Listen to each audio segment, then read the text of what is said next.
Hi, this is Roy Worley. Welcome to the interview show that brings on guests from all walks of life. Yeah, it's here that they tell their stories and delve a little deeper into their lives to see what got them where they are. So grab a drink, have a seat, and relax, because this is the Leo Effect. When was the last time a short movie shook your emotions to the core?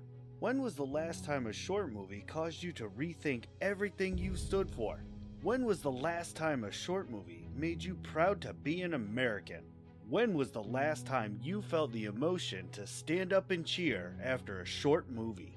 The new short movie, I've Got Your Six, written and directed by Bill Foster, one of the industry's newest and fastest climbing directors, will answer all of those questions. Rarely has there been so much packed into a short movie that when you leave, you'll feel more proud of our American military veterans.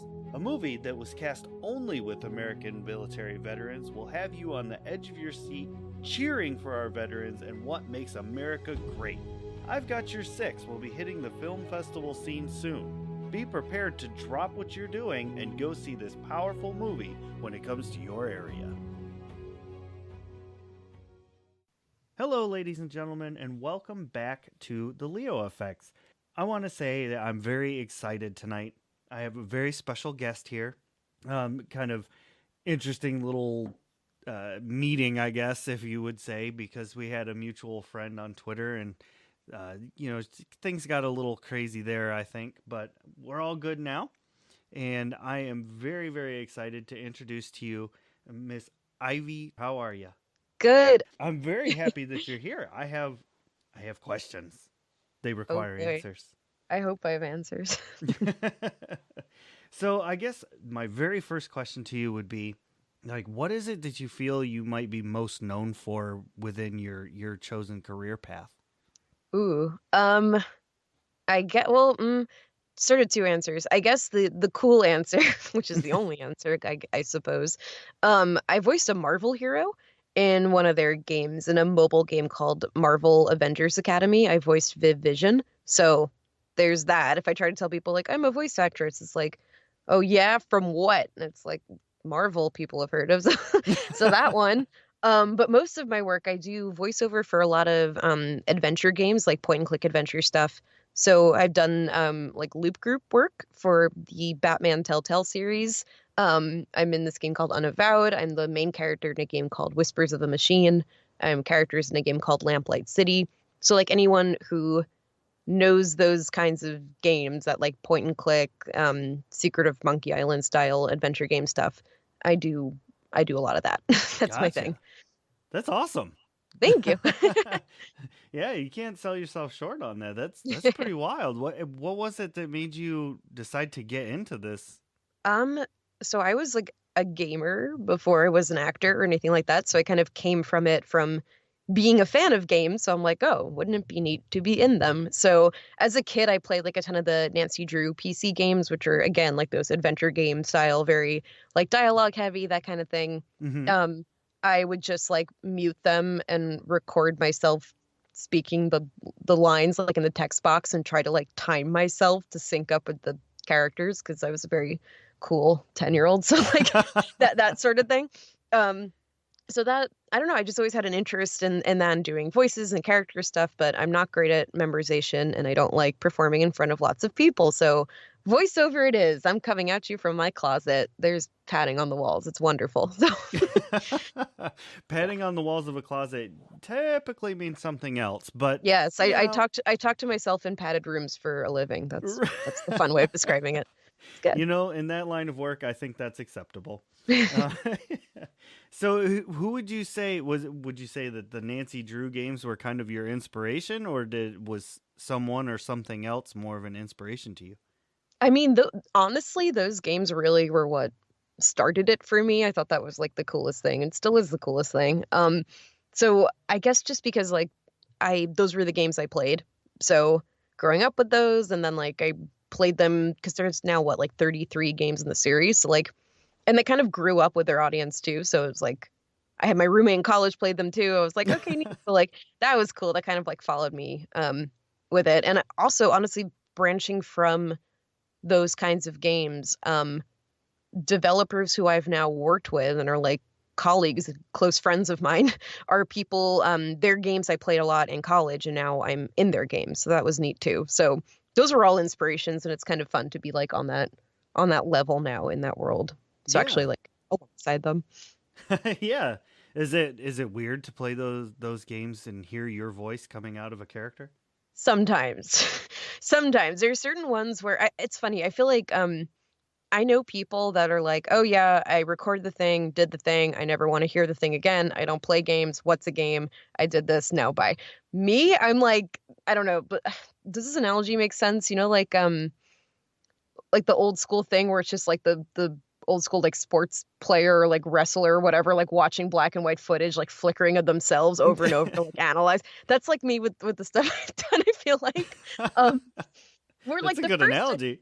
thank you. It's awful. Yes, because it's just like these are projects I would have wanted to play these games anyway. That's cool. So like the first time I play it, it's like, wow, what a fun game. And then like the 18th time I hear it, it's just like, okay, now what? Like that kind of thing. I So I got you. analyze a lot. So I would say it's funny for certain characters in certain games, I can hear me above all, but at this point for certain projects, it's like, oh, I just kind of recognize that as like the character's voice or the performance, that kind of thing. But there are certain lines, especially like certain takes, when I hear that they've gone with that, it's like I can remember doing it in whatever mannerism accompanied it, that kind of thing, Yeah, which yeah. is sort of fun. So do you use your own voice, or do you try and do like crazy character voices for each one? I mean, it depends on the character. There are definitely a couple that sound closest, I guess, to my natural voice, but even then, it's always acting. So it's like it sounds like me, but different. It's like me, but purposeful. You know what I mean? Like if it's my quote real voice, it's still not going to be my actual cadence. It's going to be like some level of acting on it. Yeah, But yeah. there are other characters though that are just ridiculous. Like I've voiced like 8-year-old boys. I was a dragon in something like that kind of stuff. Were just extremely not my speaking voice or close to it. But yeah, there are a couple of characters I guess that are fairly close to my natural voice, but they always have a little something extra. All right, that's a fair answer. And have you ever considered like branching into like cartoons and doing Oh that yeah, kind of stuff? yeah, I do that too. I guess I should clarify more. I love video games, and that's majority of what I do, but I do commercial work and animation and stuff as well. Oh, Um, okay. so I'm here for it all. Yeah. So, um, Nice. yeah, I voiced something. It's a pilot, so I have no clue if it's going to get picked up. But I was in a pilot where it's funny. I auditioned for all three main characters, two little boys and a little girl, and I was sick when I auditioned. So I was like, oh no, I'm probably not going to book anything. And I booked one of the little boys, and then I was so happy, and then I'm like, oh no, did I only book it because I was sick? And Oh, thankfully, no. I showed up well like 2 weeks later to record for the session, and if anything, I sounded better because I could do the boy voice, but for longer, and also didn't hurt anymore because I wasn't sick. So turned out gotcha. okay. Yeah. I also voiced some characters in an animated web series called God School. That's all like Greek gods and mythology, but they're in high school. Yeah. So I voiced one of the villains and then one of like the really good girls. So it's fun to do both on that one. Which one do you prefer? Oh, the evil one, absolutely. So You she's know. because people hate her. It's amazing. I go through the comments on it because I'm a creep, and I'll like go through the comments. And if you know the myth at all, it's like the story of Hades and Persephone. Right. Yeah. So there's a side character, a bit of a love triangle situation with that. That's like it's a part of the myth, but not a lot of adaptations involve this character. Her name is Minthy. So she was like this mint nymph or whatever in the underworld.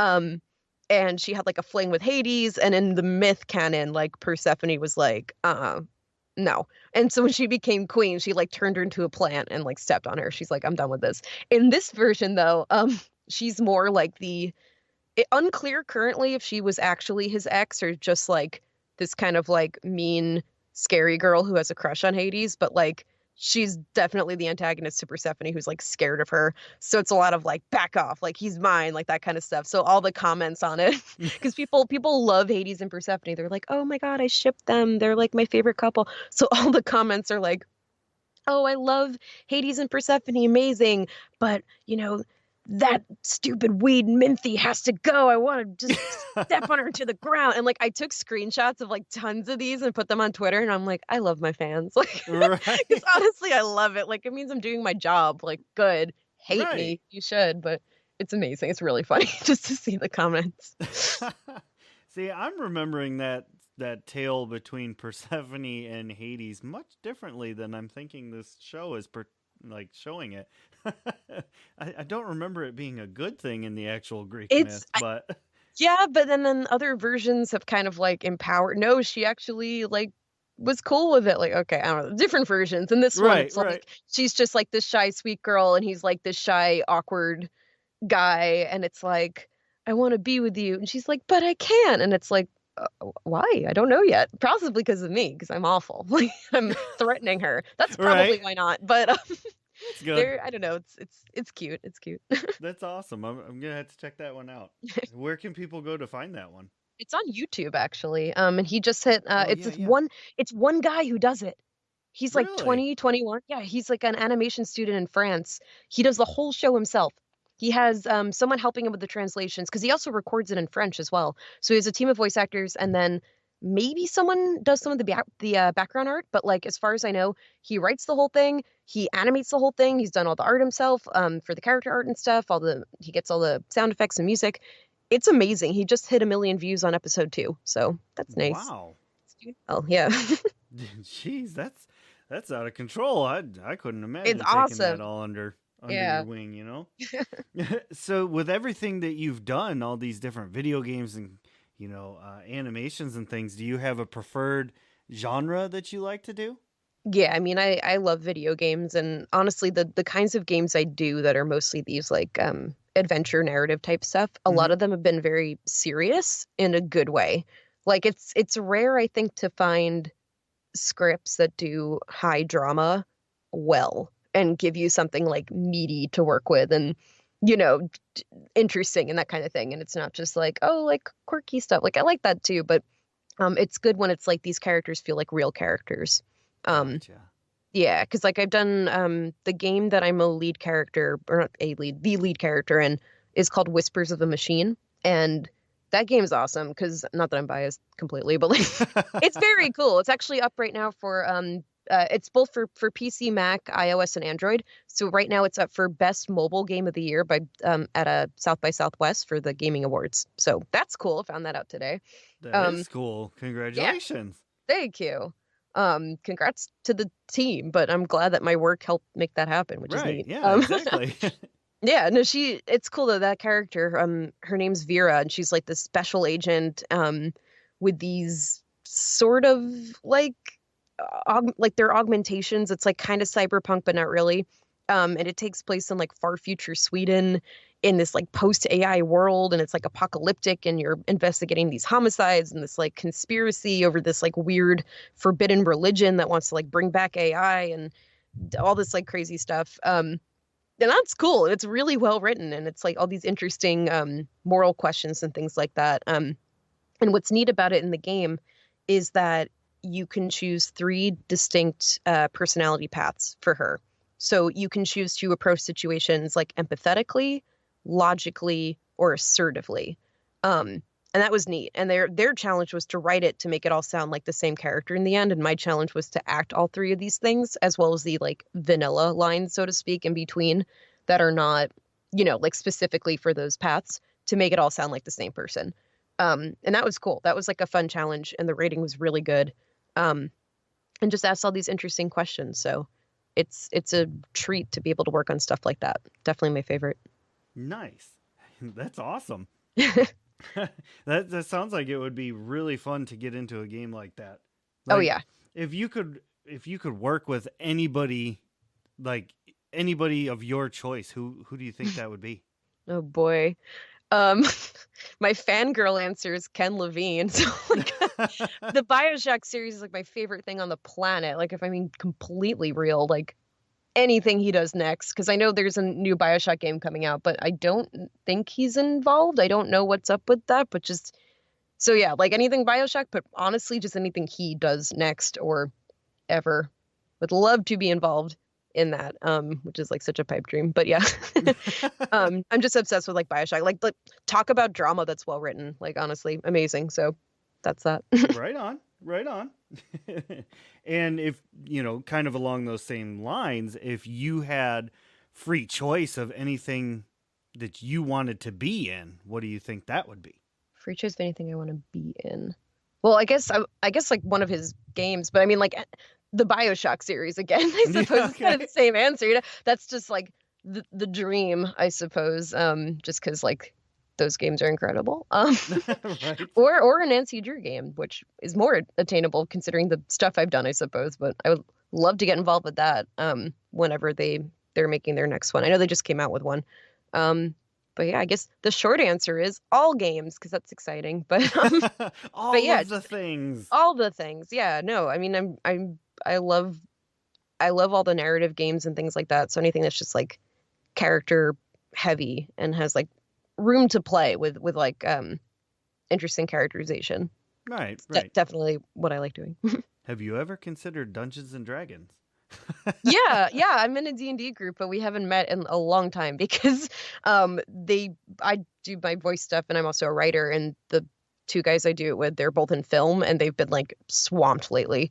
So we Oh, haven't met okay. in a while, but yes, I do D&D when Nice. when we all have 4 hours free on a Saturday, which is like once a year. No, but Yeah, for not real. quite, but kind of. Yeah, unfortunately, but yeah.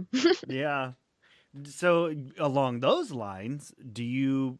I guess my question would be when you're doing your readings for video games or any of the other like animations, do you do a lot of improv or is it like 90% scripted, 100% scripted? Oh, there's a fair amount of improv. Especially for animation stuff. It also depends on who you're working with and how they feel about that kind of thing. Okay. I'm fortunate in that, especially for video games, I work with a lot of, indie developers and stuff like that who some have just been totally open to letting me do whatever I want with the script. Like I recorded for one game recently, where the guy gave me the script, and English was not his first language. So he said to me, look, you can change any lines you want to make it just sound more natural in English. Like, just do whatever you want. So for that, Wow. like, yeah, and that was awesome. That was fun. So like, I got to basically just sort of, I gave him a couple of takes on certain things because it's like, I want to make sure you're still getting the point of the line across, but also like, I feel like someone would phrase it this way instead, and got to do a lot of improv and stuff like that there. And with animation, so much of it's improv. When I was recording that thing I was talking about before, the animated pilot where I'm like a 8, 9 year old little boy who's like a fox. They're Yeah. all animals. That thing there, because it's like a kid show. Um, there was like a whole, I don't even know, like minute and a half, 2 minute section where it's just like the three little kids, um, like running around the town or whatever, trying to find something. So the way that I recorded that, they had the animatic done already. So it's like the storyboards and they're moving, all like the rough animation, that sort of thing. I was also the last person to record for that. So all the other voices were in already, like Oh, the rough okay. version. So for that, the director just explained, like, okay, this is what's going to happen in the scene. You're going to see like the kids are like running around trying to find this thing.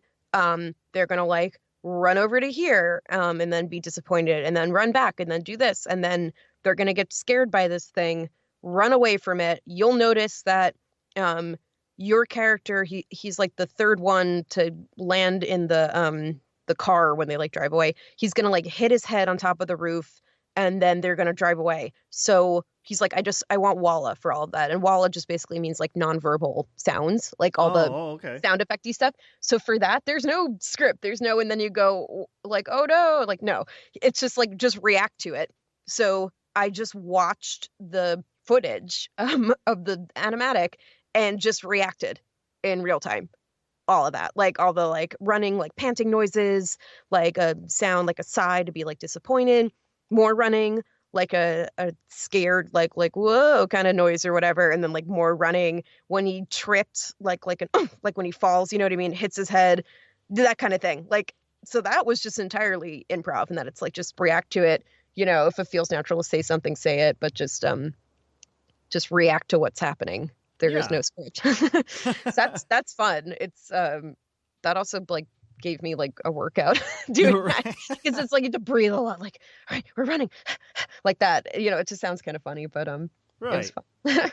And I've heard that they say that when you actually kind of, not necessarily running around your house or anything, but when you're trying to engage those same muscles, it sounds more natural than if you're just like pretending to do it. Do you think that's true? Um, I guess maybe. I don't know. I mean, it's pretty physical when you're doing it. I'm not going to be like literally running, but like Right, right. things definitely get physical, especially when I recorded Loop Group for, which is more like Walla, like background noises for the Telltale game. That was 6 people in one booth, and that was nuts because they did this thing, at least for the guys, because I don't know, they didn't want the women getting beat up in the game, I suppose, because they're like, oh, for the guys, like in this scene, what the director's like, when I point to you, give me a noise that's like, Batman is like choking you from behind. I need to hear that noise when I point to you. Like, go. They did that in like a round, and then it's like, okay, now Batman's punching you in the stomach. Now, as like the crook, you manage to get the big machine gun, and you're like holding it and you're firing it. So like, I need like, now I'm in control, like laughing or whatever. And everyone's just like pantomiming this stuff, like everyone's like doubling over to feel like they're getting punched, but then, Hmm. hitting the mic, like that kind of thing. People are literally, I remember like holding their throats, like pretend, like not actually choking, but just physically feeling, you know what I mean? Like getting into it. Um, so that sort of thing definitely helps, I think. Yeah. I wouldn't advise actually running in place to be actually run out of breath, but No, no. But what yeah, you just described is exactly yeah, what I yeah. was told. Like if you're Hmm. gonna throw a punch, you don't actually throw a punch, but if you kind of like make the fist and tense up the muscles like you would be, Hmm. it sounds a little more natural. Oh yeah, yeah. No, it's very physical. That's awesome. That's really cool. W- I, I gotta ask a pretty deep question here, I guess. Okay. This is from your own opinion and experience, like what advice would you give to a newcomer that's just trying to get into this whole business?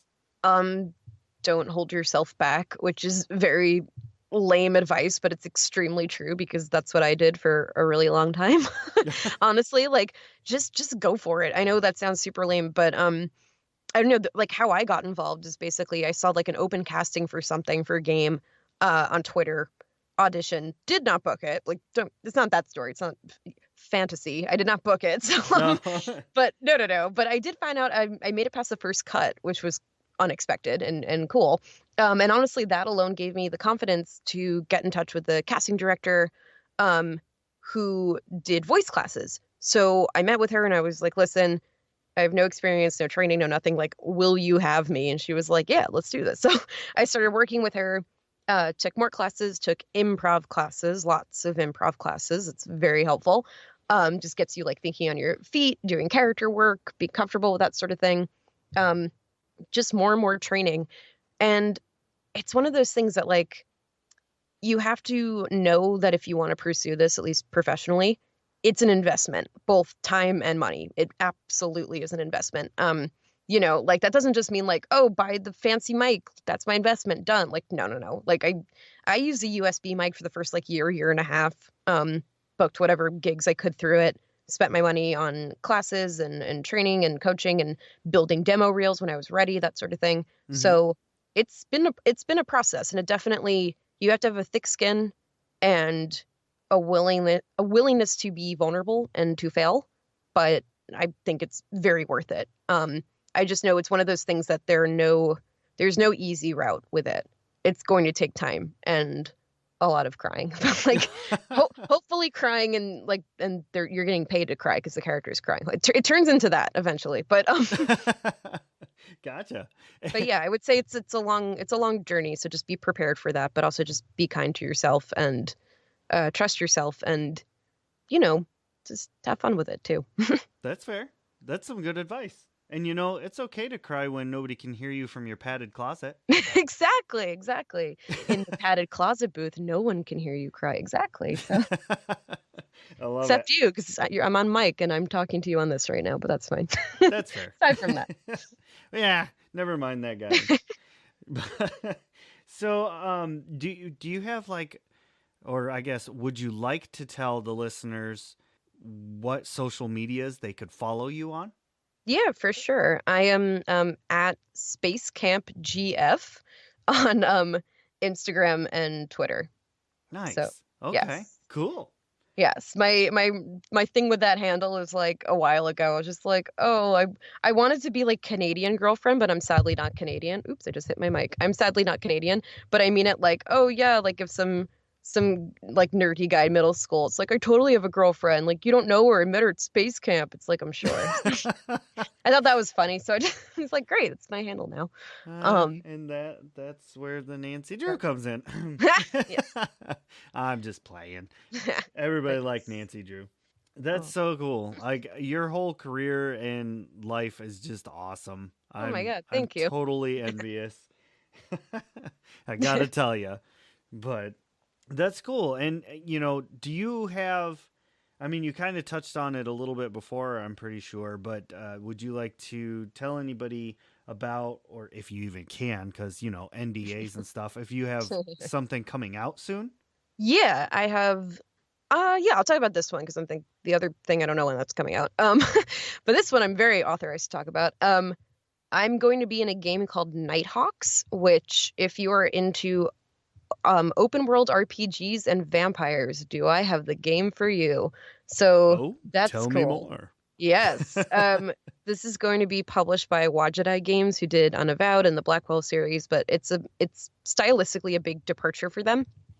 It's being developed and written by Richard Cobbett, who is more of like he does a lot of like game reviews and things like that, but he also wrote Sunless Seas and Sunless Skies, those games, if anyone knows of those. But so he's a really good writer, and it's this really cool vampire RPG where you play as this like just bitten vampire, I believe, in a world where vampires and humans coexist, but kind of like people just became aware that vampires are a thing, like, I don't know, 20 years ago or so. I don't know, like fairly recently in the canon, and everyone's kind of like still dealing with that. And it's you trying to run your own nightclub in this like vampire part of town, and the trials and tribulations of that, and the quests you go on, and companions you pick up, and all this cool stuff. It's like very open world. I'm in the demo for that is out right now. It's very short. It was only like 10 minutes just for the Kickstarter. But the demo came out 2 years ago. I guess like end of 2018. And my character will be returning for the full game. So I'm one of the companions. Her name is Madame Lux, and she is this vampire magician. And she's cool. She's cool as hell. So there's that. Awesome. I believe auditions for the rest of the voice cast are going to be opening up in May. No, probably earlier. I think they want to record over the summer. So probably in the next couple of months, auditions for the rest of the voice cast might open up. Oh, cool. Yeah, and I think they're looking to get it done by next year, I think, is the current plan. Or maybe end of this year, early next year, I think is the current trajectory on that one. And it's called Nighthawks. So that's cool. Nighthawks. That sounds amazing. I'm definitely, I have, my interest is piqued. Also, you can check out the demo. It's short, but it's fun. Absolutely. Yeah, I'm going to go check that out here in just a little bit. That sounds amazing. But awesome. Before I do that, I just want to say once again, thank you so much for coming on the show and talking to me and talking to the listeners. You've been nothing short of amazing and just so fun and bubbly. Oh, thank you. Thank you very much. I'm amazed to hear that. I haven't eaten since noon. So that's great. I'm so happy to hear that. Thank you. Well, you should probably go get you something to eat. Perhaps some fresh blood, I guess. Yes. Oh my. Well, again, I'm sincerely very thankful that you came on the show. It's been a blast, and you're a great person to talk to. I'd love to have you back after the game comes out for realsies. And awesome. Yeah, no, that'd be great. Yeah, we can chat about that, or maybe we can get our mutual friend in and all of us can just like rag on or Yes. something. Yes. Oh my God. I'm sure there are puzzles you couldn't figure out. Oh wait, that's my last little thing. It's always fun playing the game that I'm the protagonist in because anytime you like mess up an item combination, she just goes, that doesn't seem very productive to me. And every time I like messed up my own combinations, I'm just like, I'm mocking myself right now. So like that would happen when I like watched him and other people play the game on stream. Cause like I said, I'm creepy. I'll just like lurk and like watch people play on stream sometimes. It's like if I see it on Twitter, I'm like, oh, I'll check this out. The amount of times when like she would just keep repeating, like, that doesn't seem productive. People be like cursing, like, shut up, Vera, I know. And I'd be like, oh, I'm so sorry. I'm so sorry. That's great. Sorry, but my brief aside. But yes. No, I love it. This was great. Thank you so much for having me on. You are absolutely welcome. And thank you to all the listeners who tuned in to check this out. And we hope that you go and you follow on the social medias and you check out these games and animations and everything. Just, follow along. It's good times. And, all I can say is stick around for the next episode and we'll see you next time. Ladies and gentlemen, boys and girls, creatures of all ages, what an amazing show. Thank you for lending an ear and joining us. I'm the host, Ray Rumsey, and if you want to hear more interviews, simply head to anywhere podcasts are heard, Facebook or Twitter, and search The Leo Effects, with an A, not an E. If you'd like to hear me doing silly voices and making a general fool of myself, head over to Shattered Dungeons on YouTube, Facebook, and Twitter. We live stream every Tuesday night. More projects are in the works. For now, stay tuned for more interviews. To book yourself as a guest, you can head to theleoeffects.wixsite.com/podcast or send me an email at theleoeffects@gmail.com. Remember, this has been The Leo Effects, and great shows require great listeners, just like you. Thank you, and we'll see you next time.